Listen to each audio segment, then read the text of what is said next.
beauties, bienvenue sur ma chaîne, bienvenue sur OCCB. Dans la vidéo d'aujourd'hui, je vais vous parler du pH. On entend souvent parler du pH pour les produits de beauté, pour la peau, mais c'est plus rare qu'on entend parler du pH des produits capillaires. Pourtant, c'est un élément majeur pour la bonne santé de nos cheveux.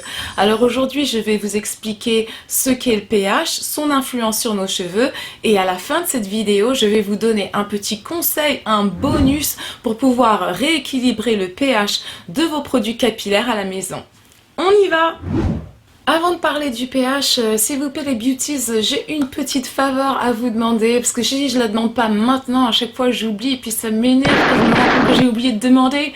S'il vous plaît, si vous aimez, vous appréciez cette vidéo, laissez-moi des likes, des commentaires, et inscrivez-vous à ma chaîne. Merci beaucoup d'avance. Thank you, thank you. Let's get to the video. Alors qu'est-ce que le pH? Le pH est une unité de mesure caractérisant l'acidité dans un milieu. Il se mesure de 1 à 14.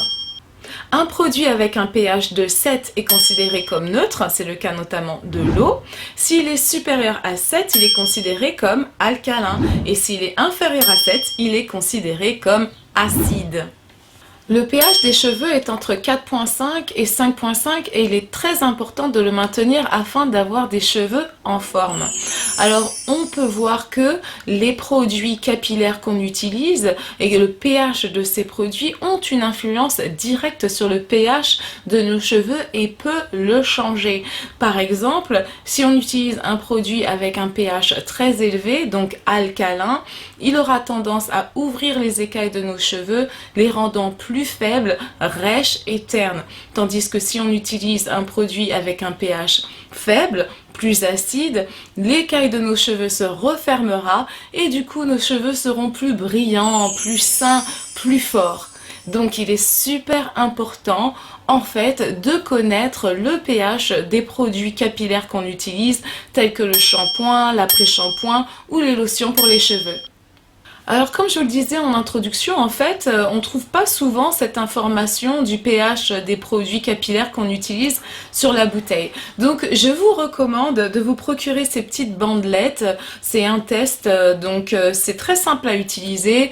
On trempe la bandelette dans le produit et en fonction de la couleur, vous saurez le pH de ce produit. Et donc moi particulièrement, j'ai eu le plaisir, la joie de découvrir que le lavage à base de plantes que j'utilise a un pH parfait, très proche, le même que celui des cheveux. Donc du coup, je comprends un peu mieux pourquoi ce produit marche si bien pour moi. Si à la maison vous avez des shampoings, des après-shampoings ou des lotions que vous trouvez qui ont un pH trop élevé et que vous voulez rééquilibrer, et bien je vous conseille d'utiliser quelques gouttes de jus de citron ou quelques gouttes de vinaigre de pomme pour faire baisser ce pH et donc pour avoir un pH qui sera plus proche de celui de vos cheveux et comme je vous l'ai expliqué, ce qui est tout bénéfice pour vous. Ben voilà les beauties, je crois que j'ai tout dit, j'espère que j'ai été claire, j'espère que vous avez apprécié cette information. Franchement, moi j'entends souvent parler de la porosité des cheveux et j'entends rarement parler du pH des produits qu'on utilise, mais c'est une vraie info qui peut faire une vraie différence dans votre routine.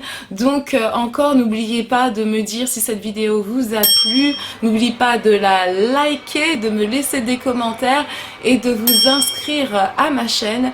Et en attendant la prochaine fois, je vous dis keep your chin up, gardez la tête haute.